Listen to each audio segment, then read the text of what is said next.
ఇక్కడ సిక్కిలేరు ధోబిఘాట్లో మరి వీరనారి చాకలి ఐలమ్మ గారి 129వ జయంతి సందర్భంగా ఇక్కడ ఘన నివాళులు అర్పించడం జరిగింది.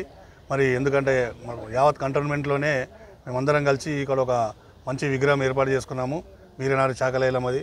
మరి ఎందుకంటే ప్రతి ఒక్కరికి కూడా ఈమె స్ఫూర్తితోటి మరి ముందుకు వెళ్ళాలని చెప్పి అందరికీ యువత కానివ్వండి మహిళలకు కానివ్వండి తెలియజేయడం జరుగుతుంది. అదేవిధంగా మన గత ప్రభుత్వంలో ఏదైతే రేవంత్ రెడ్డి గారు చెప్పారో మరి తెలంగాణ తల్లిగా చాకలి వీరనారి ఐలమ్మని గుర్తిస్తామని చెప్పారు. మరి ఇప్పుడు ఆయన సీఎం అయింది కదా, మరి నేను ఆయనకు అదే చెప్తున్నాను. మరి తెలంగాణ తల్లిగా ఏదైతే చాకలి ఐలమ్మని ప్రకటించాలని చెప్పి నేను రేవంత్ రెడ్డి గారికి విజ్ఞప్తి చేయడం జరుగుతుంది.